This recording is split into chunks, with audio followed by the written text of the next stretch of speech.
Welcome to the Worthy House, where we offer reality focused writings on a variety of topics, often on history, politics, and, in general, on human flourishing in a post liberal future. I am Charles, the maximum leader of the Worthy House. And today we are reviewing We by Yevgeny Zamyatin. Yevgeny Zamyatin's We, written in 1921, is the ur-dystopia of all modern dystopias. True, Aldous Huxley's Brave New World and George Orwell's 1984, both of which this book influenced, get more attention today. In fact, it is nearly a cliché, at least on the right, that we are heading to some combination of the two, the only question being which our future society will resemble more, if we do not first overthrow the lords of the present age. That is as it may be, but Zamyatin's novel offers a third future, certainly a future more to the liking of today's ruling class than either of those other futures. And, crucially, its story ends with a lesson lacking in those other books, even though that lesson is, it appears, universally ignored by those who discuss this book. I warn you now, this entire review is one big spoiler. We is written as a journal of sorts, the stream of consciousness of a man named D503. He is a mathematician and the chief engineer of a spaceship named Integral, being prepared for imminent launch to explore Venus, Mars, and beyond. D503 is a citizen of one state, under the absolute rule of, apparently, one man, the benefactor. D503, along with other members of the citizenry, has been ordered by the benefactor to create intellectual cargo for Integral, to be delivered to inhabitants of other planets in order to propagate the ideology of one state. He decides to simply record what he sees around him, because what he sees is the mathematically perfect life of one state.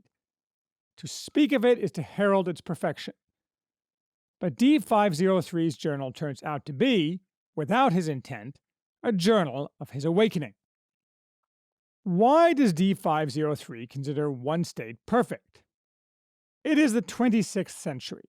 One state is 200 years old, and followed 200 years of war that killed the vast majority of Earth's population. One state is a single city, surrounded by an impenetrable glass wall, the Green Wall.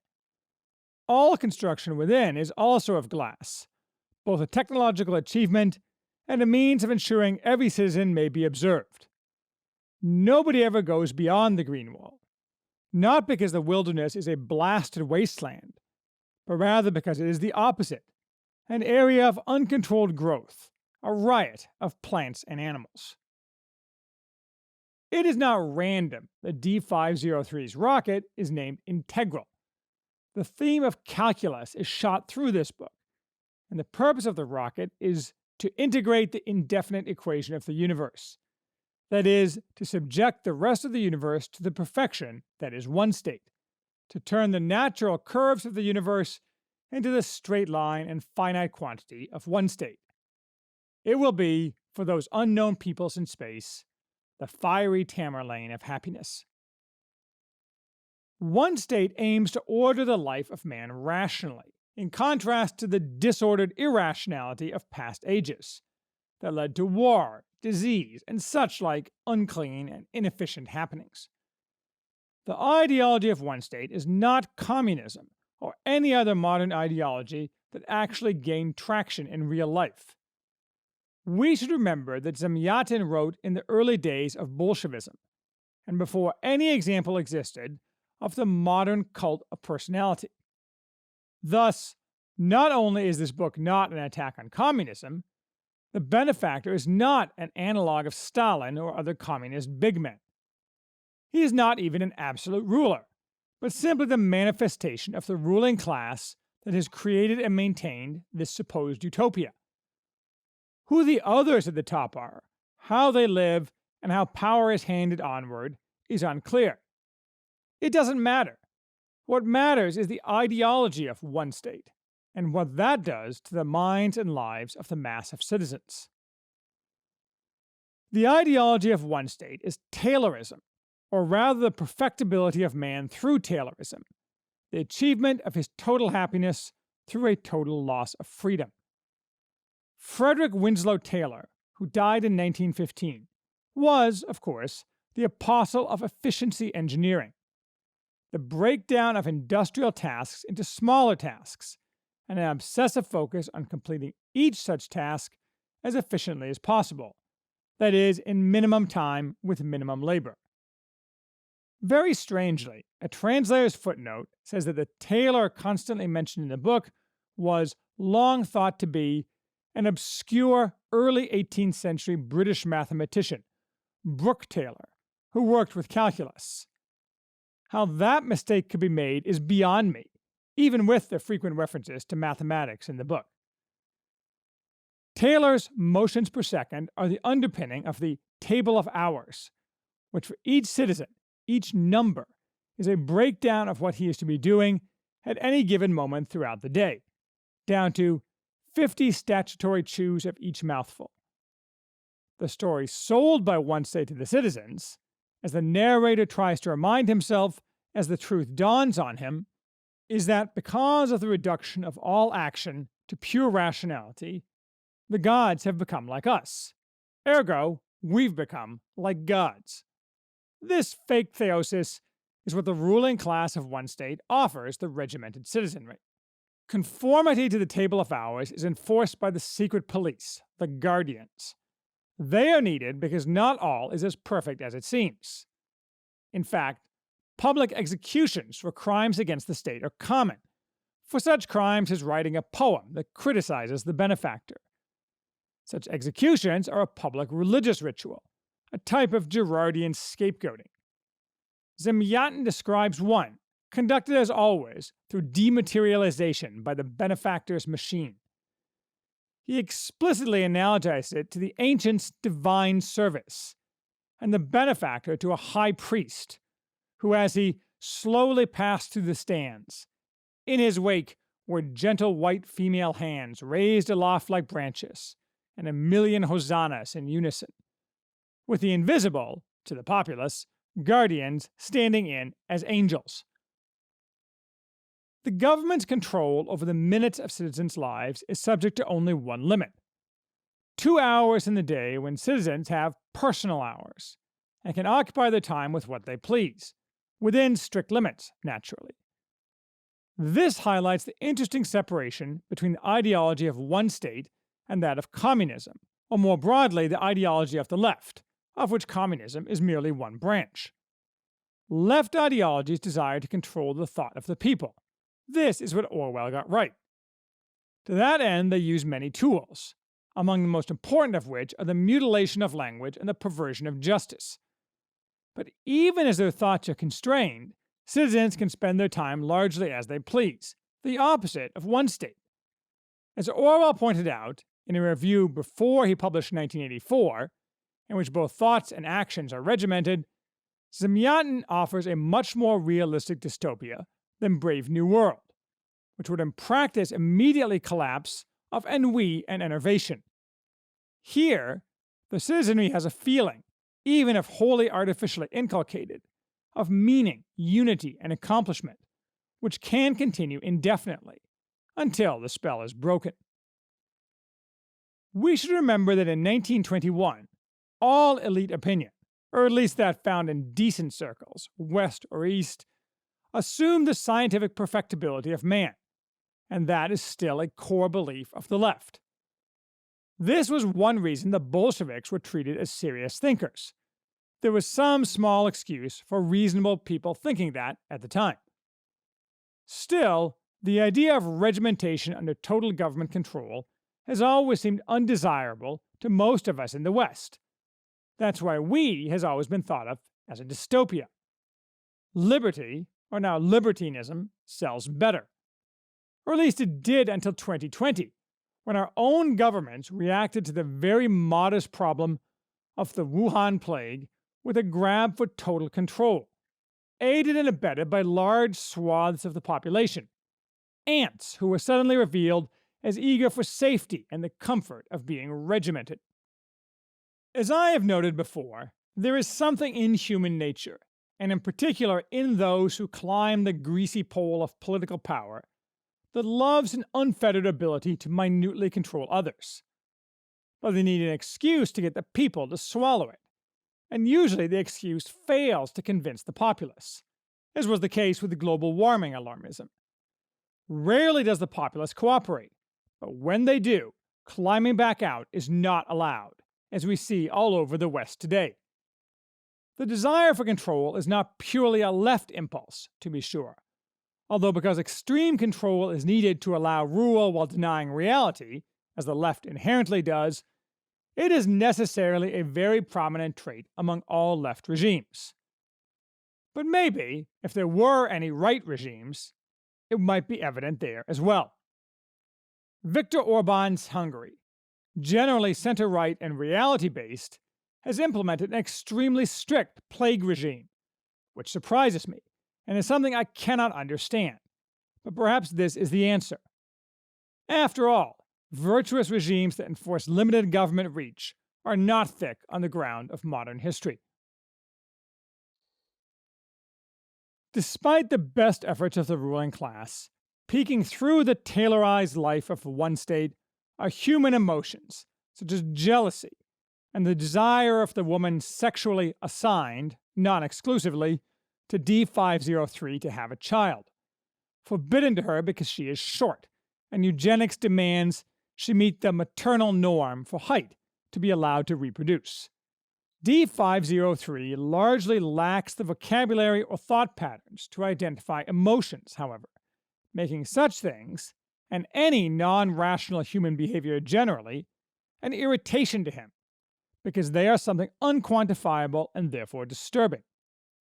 But, as happens, he falls in love, another emotion that has been supposedly tailorized out of existence.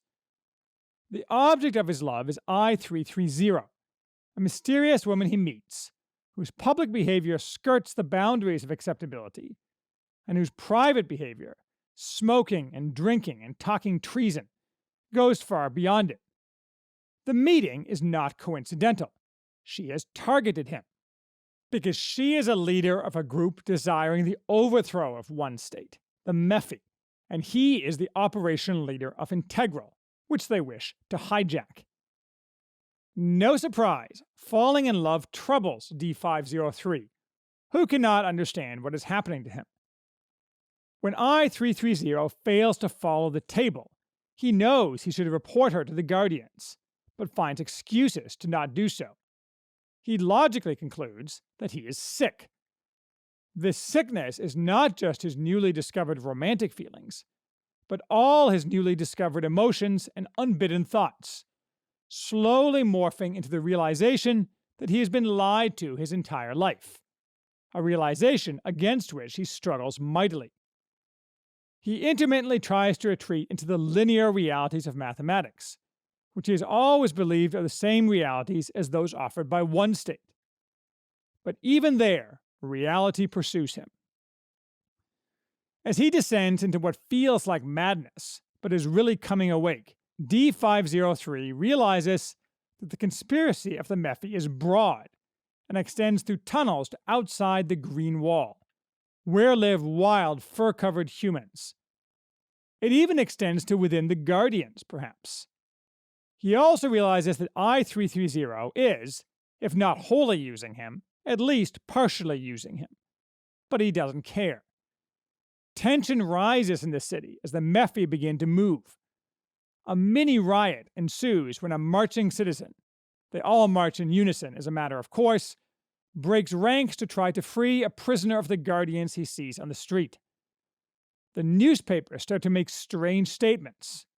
Reliable sources report the discovery, once again, of signs pointing to an elusive organization whose goal is liberation from the beneficent yoke of the state.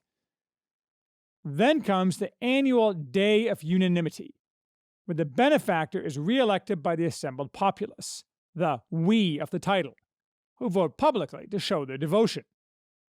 He descends from the sky, explicitly a divine figure. And when the pro forma question is asked, who votes no to his re-election, thousands of hands are raised, instantly casting the city into chaos, as the Guardians pursue those who have dared defy the power of one state.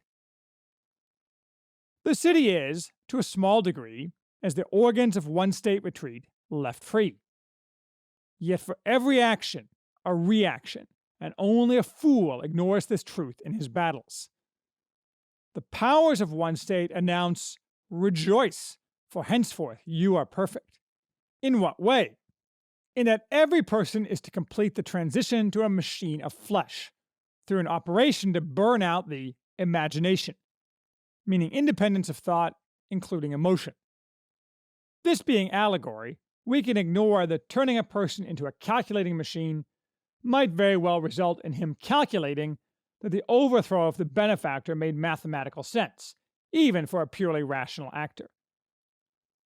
Perhaps surprising the ruling class, the operation is greeted with widespread opposition from the populace at large. Wildfire, disorganized resistance arises. Meanwhile, the Mephi implement their plan to seize Integral, which is thwarted by the Guardians, who had caught wind of the plan. No matter. Fighting spreads in the city. The Mephi smash through the wall, something thought impossible, letting in the wild outside, heralded by the appearance of birds of prey in the air. Free men skirmish with Guardians and post-operatives, bringing up light arms and then heavy weapons. D503 perceives his civilization collapsing. Or does he? The last pages are written deadpan again, without the strained emotion characterizing those immediately before. D503 has been seized and subjected to the operation. He then gladly, or rather without emotion, betrays what he knows of the Mephi. I-303 and her compatriots have been tortured and are to be executed the next day. But why tomorrow? Because one state actually is collapsing. The executions can't be put off, because in the western quarters there is still chaos, roaring, corpses, animals, and, unfortunately, quite a lot of numbers who have betrayed reason. But on 40th Avenue, which runs crosstown, they've managed to build a temporary wall of high-voltage wires. And I hope we'll win. More, I'm certain we'll win, because reason has to win. But, of course, reason, with its ever-fluid meaning in the modern world, doesn't have to win. Reality has to win, and that final sentence reveals the truth. One state is doomed. D503's journal is a narration, though he never realizes it, of the inevitable reimposition of reality. Reality cannot be made to conform to calculation. This is the flaw in all ideologies that purport to perfect mankind, because reality always returns, whatever its opposition. The revolt of the citizens of one state could, for example, be an allegory of the January 2021 electoral justice protest, which, I just noticed, took place nearly 100 years to the day after this book was written. The parallels between this book and that event are not coincidental. They are the nature of resistance to the loathsome tyrannies of the modern age, which resistance will always rise in a recognizable shape. As I say, Zamyatin's book has of late started receiving more attention on the right, as intellectuals on the right try to understand the present moment. Yet they ignore the crucial lesson of the book, that one state is tottering and about to fall, not because of an inspiring book or pithy article, but because the Green Wall has been breached with explosives, corpses litter the street, and the Guardians have been reduced to cobbling together makeshift barriers to the advance of militia forces. Our right intellectuals ignore that the road back to reality, when oppressed by a pernicious ideology, forward to renewal, is always steeped in blood, because ideologues never give up their power voluntarily. He who denies this lies to himself. Once all men knew this, they will be reminded of it, to their sorrow and pain. Those on the right who wail about the coming dystopia, whatever brand they forecast, are entirely right that we have already long passed the foothills of dystopia, though its shape remains to be revealed precisely. But most refuse to countenance that the Mephi are right and they are wrong, with their Benedict options and gray man pacifism. In a passage that some say was the cause of Zamyatin being exiled by the Bolsheviks, even though his book was not published in Russia until 1988, I330 says, just as infinity dictates there can be no final number, then how can there be a final revolution? There is no final one. The number of revolutions is infinite. The last one, that's for children. So it is. What does that imply for us? Does it imply that we should join whatever the equivalent of today's Mephi is? Not necessarily, though not because things aren't that bad. On the contrary, they are that bad. Our current state is fully as evil as one state, with our internet standing in for the ubiquitous glass. It offers less Taylorism and more of an even fouler tyranny of false emancipation and forced egalitarianism, combined with sedation through catering to each citizen's emotions and base desires, as long as those emotions and desires are approved ones. These are distinctions without a difference. The control sought by our rulers is the same as the rulers of one state, as is their behavior. Just ask Derek Chauvin, this week sacrificed in a left religious ritual, a parody of justice, on our equivalent of the benefactor's machine. To be clear, our current American state is entirely illegitimate and a criminal organization. It has no moral claim on our loyalty, and actively working for its complete destruction is wholly morally justified, that our children may live decently. Paradoxically, however, the reason it now makes little sense to form or join our own Mephi is because our Brondo tyranny is far more fragile than the state Zamyatin portrays. Unlike the benefactor and his myrmidons, our overlords are incompetent idiots, disunited, fragile, stupid, and cowardly. Perhaps that means they could be pushed over the easier, but cornered rats fight, and why pay the cost if not needed? We can be sure they will begin to fracture of their own accord, or under the pressure of external events, at which point the equivalent of the Mephi will be much more effective, though no doubt the types of costs borne by our Mephi, even then, will be the same as those borne by Zamyatins. It is in denying that the Mephi are ever necessary that the error lies, not in refusing to build the Mephi now. To be sure, this is the easier and safer course, and lays the proponent open to the charge of dissimulating, trying to avoid risk while talking big. Perhaps this is a fair charge. Time will tell, and not much time either.